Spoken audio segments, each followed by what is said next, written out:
Today we're talking with Katherine Najera. Katherine is an Honduran New Yorker. She's a strategist consultant, founder of the Manos con Amor, a nonprofit organization.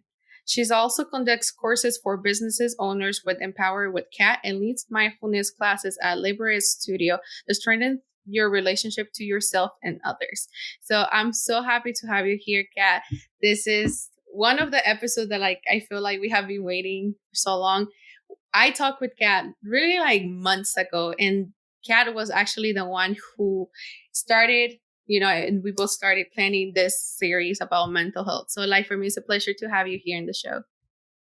Yes, Alejandra, I'm so excited to be here. I know that we've started brainstorming about this months ago, and just for it to finally be happening, it's so exciting. So thank you for having me. No, thank you for, taking your time and coming to talk about mental health. So I was just going straight to the questions. We're going to start.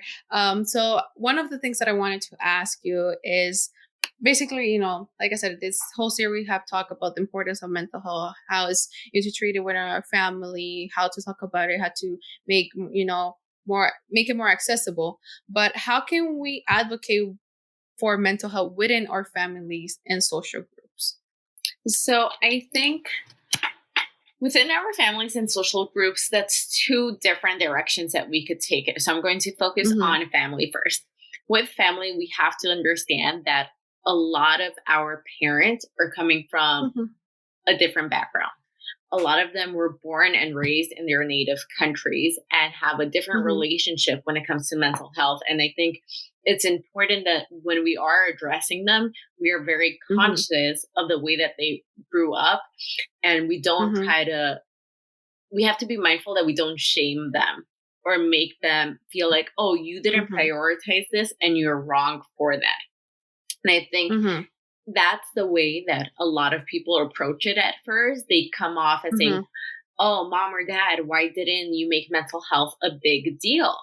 And automatically when you do that, people are obviously going to be defensive.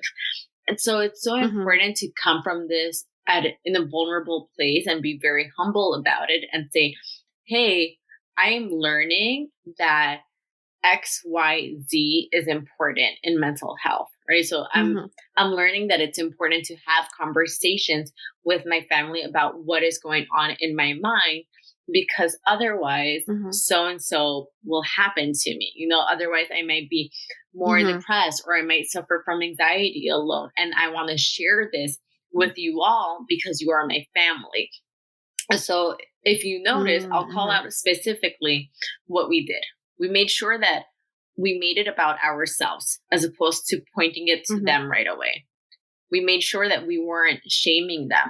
We made sure that we said why it was important to us, but also we talked about the benefits. So I think those four key areas are crucial when addressing this, because we can't automatically say, we think you should go to therapy, because parents are going to be like, wait, excuse me, what? What are you saying? So take a step back and say, why is it beneficial to you? And lead by example, as opposed to pushing our parents and our families in a certain direction. Yeah, definitely. I think that is so important, and how you break it down, because like I said, our parents come with different backgrounds, and even when we divide each parent has different type of experience. Maybe one parent had more trauma than the other, or more experience on top of depression than the other. So I feel like coming from the place, and this is I'm actually learning, because it's easy for a person as a family member to tell you should go get treated, you should go find a therapist, rather than coming in see I feel like it will be beneficial, for everyone to have this conversation, to get treated, and I don't know, the way you describe it, it makes more sense and more appealing for someone to actually go to seek help and go to the journey of healing, rather than just telling someone, go do it, because now they're intimidated, and now they're going to feel like you might be thinking something about them that they didn't know. Does that mean, yeah? Yes, I agree. And I think also especially in the Latinx community, a lot of Mhm. people feel like going to seek help, means that Mhm. you're weak. And you have to start disassociating Mhm. weakness with seeking help. And I think that's why a lot of people say no right away. So I think Mhm. saying, the more that I have learned about this, the more I have Mhm. understood that seeking help means that I'm very confident in knowing that I need someone else to guide me, and I think that Mhm. makes you, I think it just, when we put it that way, when we say that Mhm. seeking help is something powerful as opposed to something that makes us weak, it makes Mhm. people start see that in a different light. And I think that's Mhm. what Latinx older generations are sometimes scared of. They're scared of being embarrassed or seen as weak, or sometimes they just brush it off and they're like, it's not a big Mhm. deal. I'll get over it. Yeah.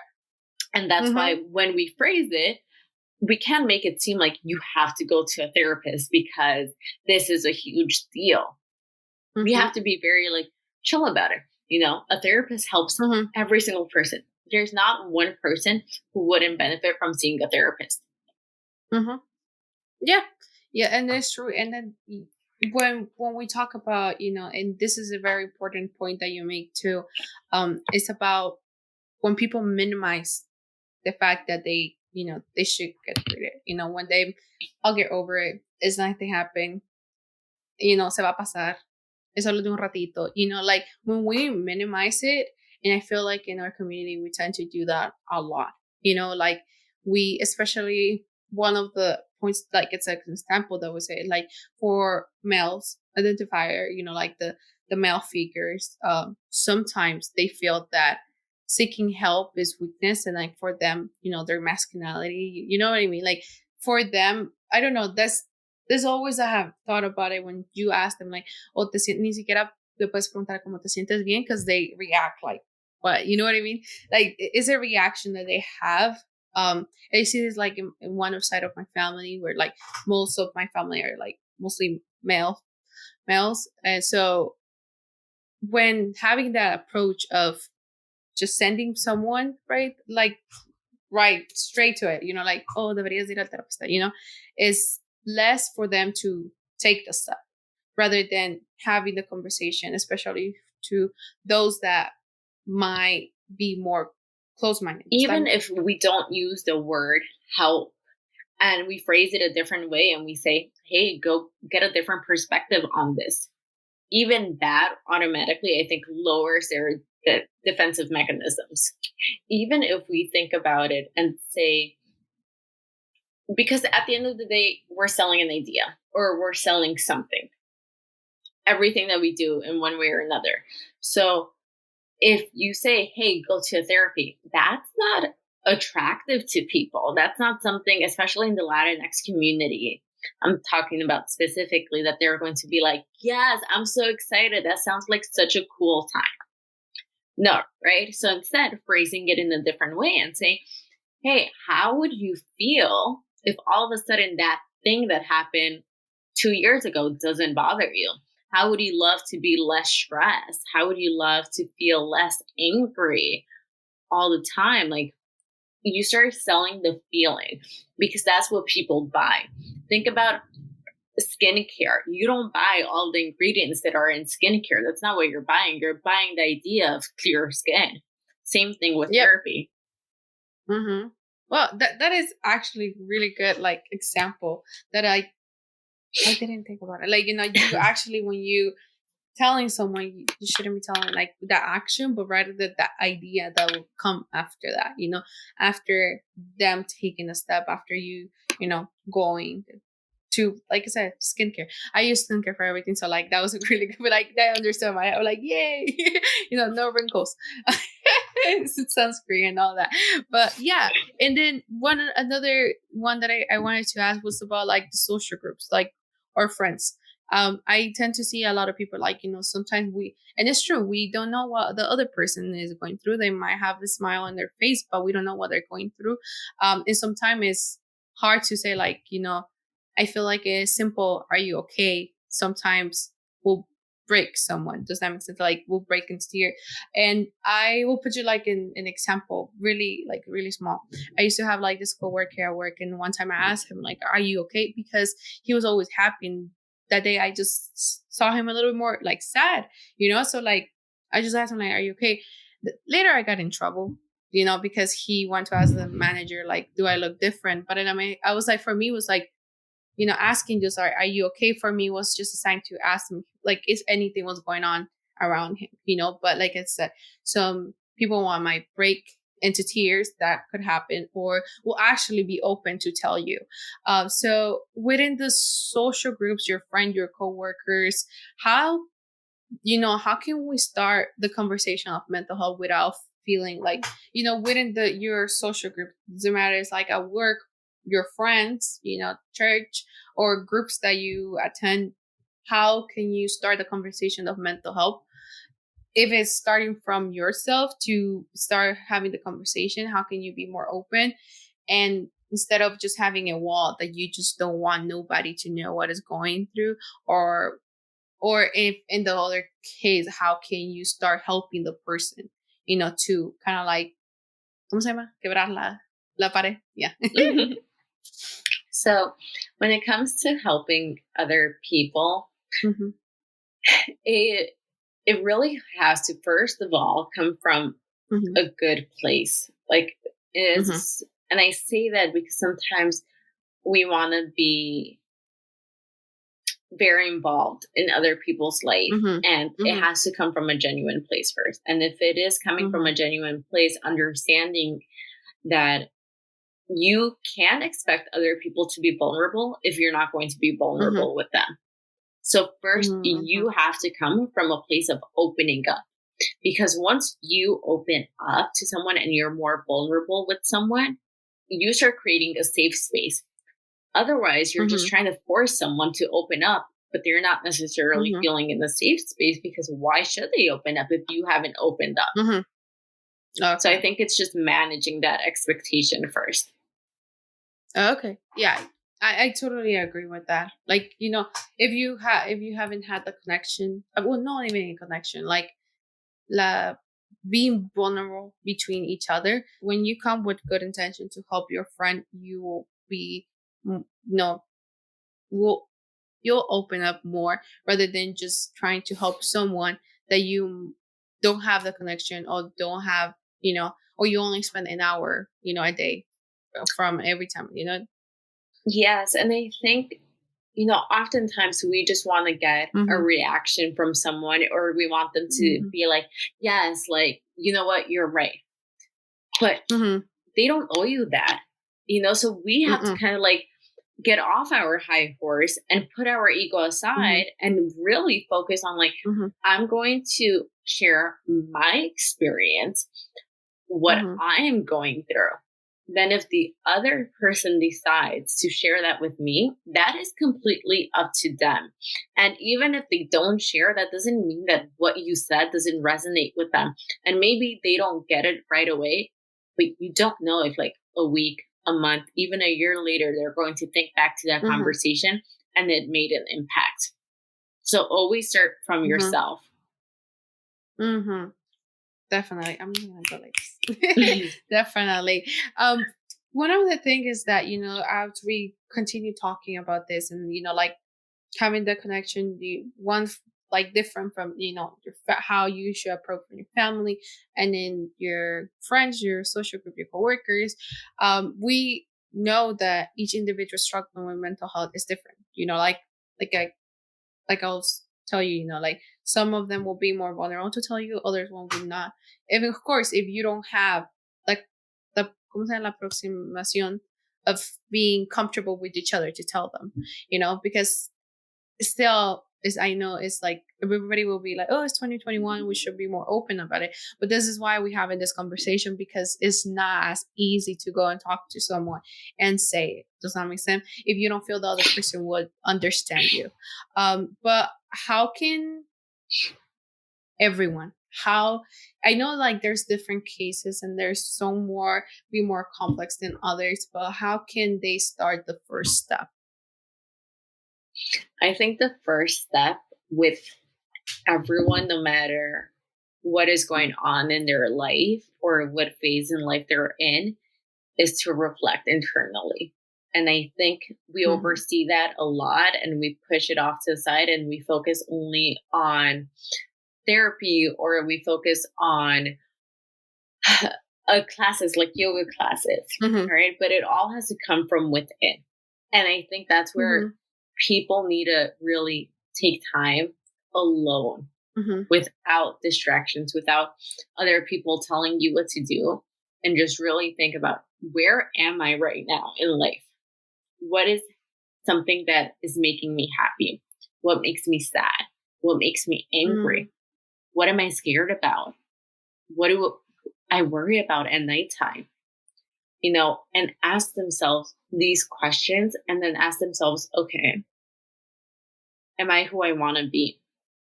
Is there a part of me that I think needs to be different? Is there a part of me that I want to work on? Is there a part of me that I Mhm. don't like? What's the part of me that I do love? Where do I Mhm. want to be a year from now, 5 years from now? What Mhm. kind of example do I want to be to my parents, my children, my friends, my family, my coworkers? It's Mhm. only when we start asking ourselves those questions that we start realizing, okay, maybe I need to talk to someone else. Maybe I started off with just a friend and I share these thoughts or feelings. Maybe I feel confident enough to go seek out a Mhm. therapist. Or maybe I'm not ready for therapy right now, but let me journal about these feelings a little bit more and start there. I think we focus all the time on just jumping to a therapist, but like we said, that's not the Mhm. easiest thing for everyone. And that's why that Mhm. can't be the only solution that we're pushing. We have to understand that people are going to be comfortable with different things. So the one Mhm. thing that everyone can do no matter what is just sit with themselves and reflect.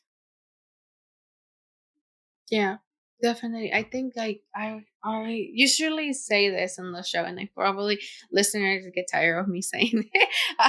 I also said like we all should like do like an auto evaluation of ourselves, and in this case, how you describe it, this time you're not evaluating why like aspect of your belief or aspect how you're treating other people. This is like evaluation of yourself, because for you like instead of you coming to another person and be like what thing do you think I'm wrong, like like what do you think I have, or how do you think I should feel, instead of having those questions um to ask to other person for them to have the answer. You should first start looking the answer within yourself, like um like you said, take your time, just sit by yourself, and in the moment when you start thinking about it, you become to know like, oh, like, so this did affect me and I didn't notice, how this made me feel, or what what I'm doing is wrong and I don't want to keep doing that. Like what is the reason why I'm acting this way towards my family, my partner, like what is like I feel like emotions personally for me are the most easy for me to kind of like evaluate, like, okay, why did I reply like that to my mom? What was the reason why like I raised a little bit of the voice, or what was the reason why I just, when someone I don't know, approach me, what is like the first reason for me is like just to act with like puños, you know what I mean? What is the reason behind it? And then I feel like taking a little step. I know it's like random, maybe little things, but those little things, if you start to think about, oh, like como te sientes, how you said, like what makes you happy, what makes you sad, what makes you mad, what this makes you uncomfortable, what makes you, be more at peace and be more happy, what is in what place you feel at your fullest, what is the place that makes you feel like, happy and que puedes hacer lo que quieras, and what place you actually feel you don't want to be there, that you feel like in a box. So having those conversations first with yourself, I think it's a really good idea. I didn't until you were talking. I was like, yeah, I had those instances when I talk to myself, and probably I think like lo mismo del estigma that I think I'm crazy talking to myself. But I think is have brought me to understand more about my feelings and understand my reactions to others. Here's the thing: we Mm-hmm. live in a world full of distractions.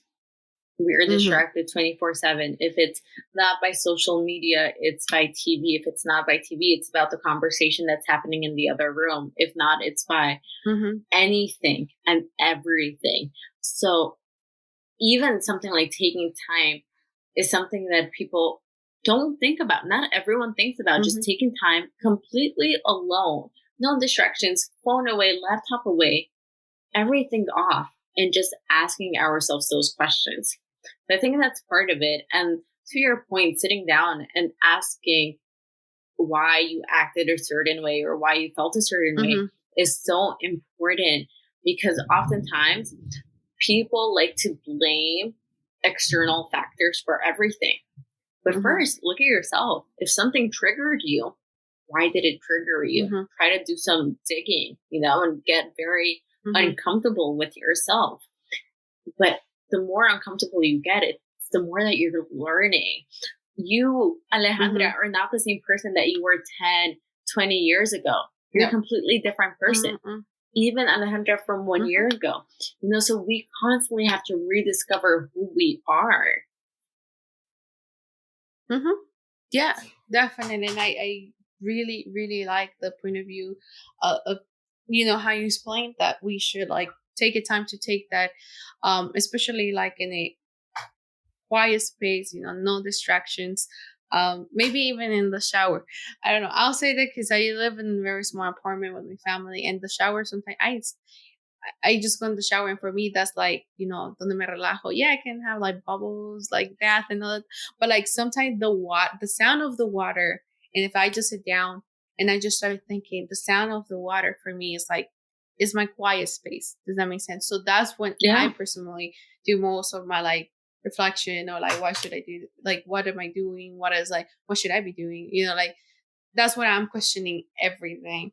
So I think that taking time for you to talk, I think is I probably would write it in my journal and be like, Catherine told me that I should be doing it more, because sometimes, yeah, I could tell you right now, like I had those instances, but sometimes it takes me a long time for me to come back and reflect and keep reflecting on myself.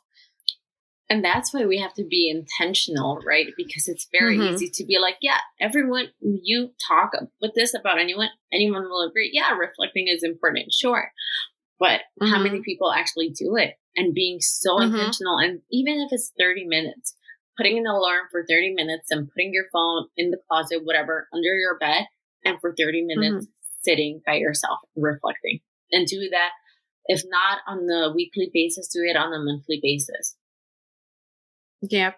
Yeah. Also meditation. I think I one of the things I started doing more was meditation, just because I tend to stress a lot. And meditation have led me to like that was the first time I felt like, oh my God, I can relax. So that's when you said like, put it on the time. That's when I started more. It probably was like 6 months ago, honestly, when I started like meditating and like reflecting. Pero como te digo, no lo hacía like tan constantemente. It was like cuando me acordaba. And then like now that you told me, yeah, you have to be intentional in order to know, like to start your path to healing, because it is a long path, and not, it can be very rough sometimes. But if we can start with that as like the first step, I think is a really like good step and a good, ¿cómo se llama? Like you will start with a good direction where you want to head. Because if we don't know where we actually want to, if we don't know ourselves, how we're going to know what way we want to go. Mm-hmm. And then another thing that, like I said, and I think we have talked in this series, is about the therapy part, right? The people are like therapy, therapy, therapy, and how ¿cómo se llama? Da miedo sometimes to even think about going to therapy. Um, and how there's actually more activities, and like I said, even just self-reflection, is a good way for you to start, your first step. But what are some other activities that people might not see as taking care of mental health rather than just usual therapy, and the one that you just mentioned?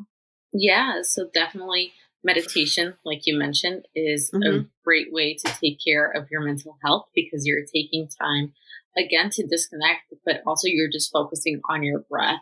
And there's nothing that grounds you more than just breathing, Mm-hmm. and slowing down and being conscious of your body. So I think meditation is a huge one. Journaling, like you said too, you said that you journal. It's a Mm-hmm. huge help because sometimes you start writing and you don't even realize what's like you're writing down. It just comes out of Mm-hmm. you naturally. And I think with journaling, especially if you have prompts, that's really useful Mm-hmm. because then you don't have to think, oh, what should I journal about? You'll just see the prompt and Mm-hmm. you'll write it out. And then movement, right? Whether that's some form of yoga or gentle stretching and connecting with our body and doing some sort of movement is going to release endorphins. And endorphins are so good for our mental health. So I think those are Mm-hmm. other ways that you can take care of your mental health without necessarily going to a therapist. And which is why I became a Liberate leader. And, Mm-hmm. you and I, before we started recording this episode, we spoke about it a little bit, but Liberate tries to encompass all of that, where we set our Mm-hmm. intentions for the class and we talk about, okay, what do you need in this class? Do you need to let go of anxiety or stress? And what do you want to call in? Do you need more Mm-hmm. love in your life? Do you need just more peace in your life? What do you need in these next 30 minutes, 60 minutes? And then we go into some form of movement, whether that's yoga or gentle stretching. And from there, Mm-hmm. we go through a journal prompt, depending on what you need, whether that's getting more grateful, getting more confident, Mm-hmm. becoming more resilient, or even something like being more present. And then through that Mm-hmm. journaling exercise, there are times where we start having a conversation with people. And even though a lot of times it's people that you're meeting for the first time, we've established this safe space where people feel so comfortable talking to each other because they just went through the same Mm-hmm. experience together. And then we Mm-hmm. close the class with a meditation. So that's why I feel like Liberate is so perfect for anyone who still feels intimidated by mental health and wellness, but wants to try something in a safe space and in the place where you're very much guided by a leader and you don't have to kind of just Mm-hmm. guess what to do. Okay. I think Yeah, it's very good I that, really like, that is something that it the is approach of on the liberation space that you work on. And it's because putting your intentions first would make it, you said like right there, there's like, is a yoga and other type of programs, right? There's, yeah. So like, will make you be more on focus, when you have an intention rather than just going and still not know what you going for. Yeah, there's someone who's gonna guide you, and like you said, it's good that people who might feel more intimidating about mental health and about wellness and all these factors that sometimes can get scary when you have someone to guide you, but at the same time you have an intention while you're there. I think that is like, and then which is more exciting, is like you have others who are feeling the same way. So you're not feeling intimidating at the end of everything because everyone's going through the same path. I have this intention, I want to work on, and I'm coming, and then like that's when like everybody's connecting. It's like we're going to do it. If it's not, you're not by yourself. We're all together. exactly. So, Kat, one of the things that I, kind of like one of the last questions that I have for you is that how can mindfully we can talk about mental health and start the path of acceptance? We have said how to take the first step. Doesn't matter how, like what part of your journey or what you're going through, how the first step should be, which is I'll say like an easy first step to then let to continue. I mean, not that easy because it takes time for you to do evaluation and see what you're looking for. and then how you actually like your emotions, your feelings. But when we talk about mental health, sometimes, like you said, there's this language that sometimes it is not mindfully within the mental health. Sometimes when we try to have this conversation and we want to have it with someone that at this point, let's say, had open, about their mental health journey, but we don't know how mindfully do it because that hasn't been a way that, in our community, that hasn't been like, the conversation hasn't been out for so long that sometimes we don't know what are the right words or the wrong words for me to go tell you. Does that make sense? Like if someone tells me, I'm having mental health, some people might just say like, es que estás loco, like those things that we know words can hurt someone. And when someone has that, the vulnerabilidad to go and open with you, how mindfully the conversation needs to be for me to, in this case, help you if I don't understand you. And how can we start together the path of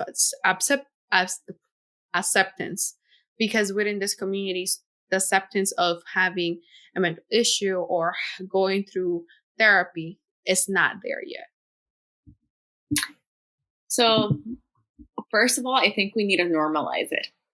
It's the most important thing, and we have to stop shaming people for going through either depression, anxiety, whatever people are going through, because at some point or another, every single person is going to feel anxious or sad or maybe depressed. And I think we need to remember that one, everyone goes through something, right?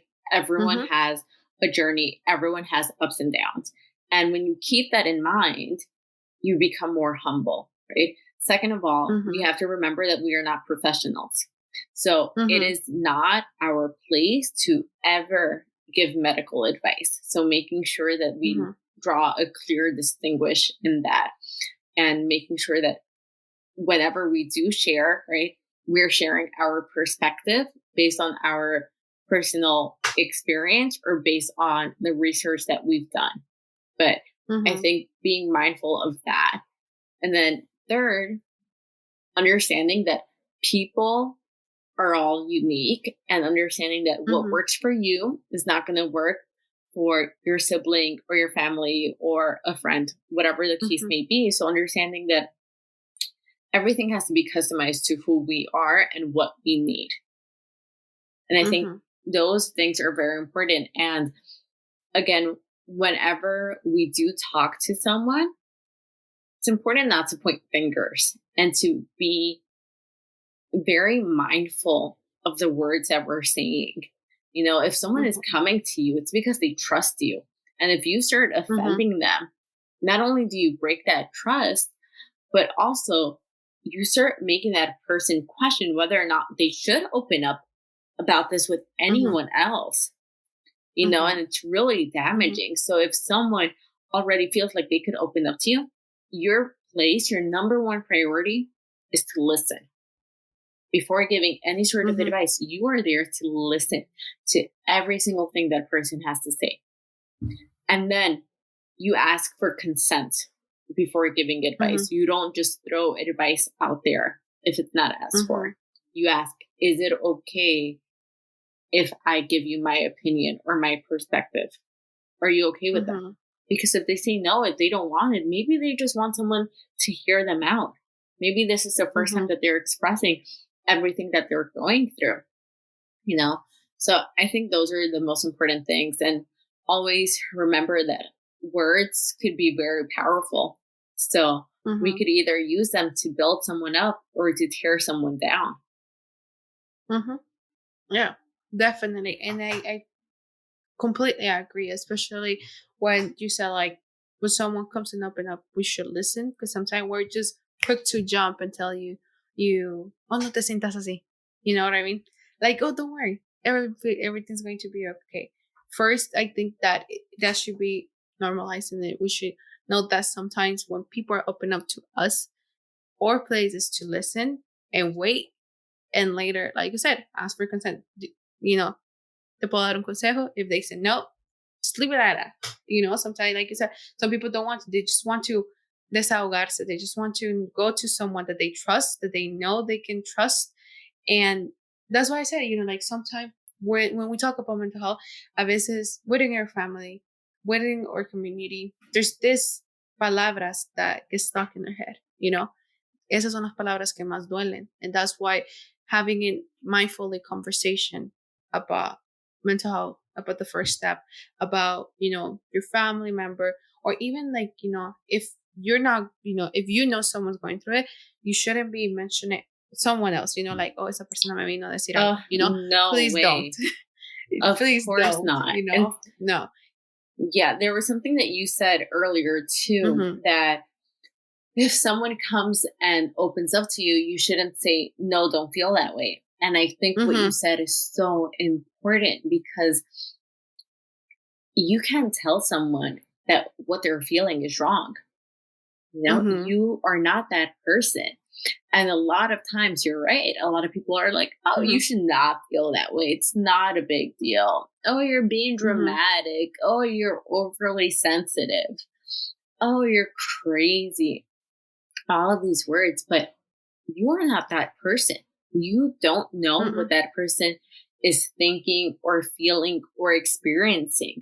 Every person's feelings or experiences are validated because they are that person's. They are not yours. Yep. You're not yours to say yes or no. They are not yours to validate. They are already validated. It is a fact for that person.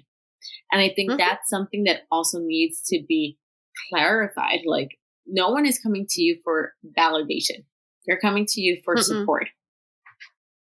Yes. Yes, definitely. And I really appreciate, you know, coming, you know, to explain that, because it's like I said, we often just talk in a community, just we don't know how to mindfully reply, you know. I feel because of the lack of conversation and how we, like I told you, we minimize, you know, our mental health. When we minimize the mental health problems of others, and we just tend that is a quickly, you know, ¿cómo se llama? Una respuesta facilita, rapidita, you know? But you don't understand that sometimes, like I said, you know, people say, oh, don't feel that way. That don't feel that way, maybe to you will be like, hey, para que no se sienta mal, you know? Maybe to you, but to them, it's like, what I'm feeling is not valid. Like, maybe, like, what am I going through? Like, if am I wrong? If something happened to me, that's what is going through the other person. And this is just me saying, you know, because I don't know the other person, you know, like I will feel that way if someone tells me, if I'm actually going through a very hard time and someone telling me don't feel that way. And I will be like, well, how you want me to feel? Like, you know, like you start questioning. And while me questioning while going through that, I think it will make it worse. Exactly. Yeah, but do you, you know, Kat, I really appreciate your time. This conversation, I can go on with you. You're so, like, you know, happy. And I feel like I learned so much, you know, from your conversation. Is there anything you want to say before closing? I know you wanted to say about like the studio part. Yes. First of all, Alejandra, thank you so much for holding this space. And I think you are such a great host, and I think your listeners are getting so much value from what you're doing. So please continue doing this, because I know that you are changing lives in your own way. And I think that's very special. And to all of the listeners, I'm going to give 2 quick shout outs, if that's okay. The first one, go ahead. The first one is to my nonprofit, De Manos con Amor. So we empower students and women in Central America, specifically in Honduras, to break the cycle of poverty. So if anyone is interested in learning more about our cause, please visit us. And I'm sure, Alejandra, you could include the link at the bottom. Yeah. So please make sure, contact us. We always love connecting with other people who care about this cause. And then the second one related to this topic, as Alejandra mentioned, I do lead classes at Liberate Studio. So if anyone is interested in coming to a class, please DM me. I would love to have you. And that is all for me. Thank you so much for having me. No, thank you, Kat, for coming, to talk with me. Also, because Kat was the one who reached me out to talk about this, and look, after months, everything we planned. So I'm really happy. And yes, please visit the Manos Comar. Like I said, Kat already said it. All the listeners know everything will be linked down below. That way you can DM Kat personally, go visit the Manos con Amor. All like she does amazing work in her Instagram and everything. So you can benefit not only from from the liberation, but from her honestly insightful tips about business. Insightful tips about business and all that. Tengo mi mesa casi se me cae. But no, thank you, Kat. And sadly, Kat will not be with us in the panel. But you can reach out to her and if you want to continue the conversation. But thank you so much, Kat. I really appreciate your time and thank you for coming with all these tips and about how to take the first step. Thank you so much. This has been so much fun and we will definitely stay connected. Yeah, definitely. If you'd like to support this podcast and my work, you can donate through our website or become a patron. Don't forget to check our website at centralamericanvoices.com where you can subscribe to our mailing list. Follow us on Instagram at Centam Voices Podcast and on Twitter at Centam Voices Pod. Like and follow our Facebook page where you can join the Central American Voices Facebook group. Also, subscribe to our YouTube channel where we're going to continue sharing these episodes as a video format. But don't forget to come back for our next episode.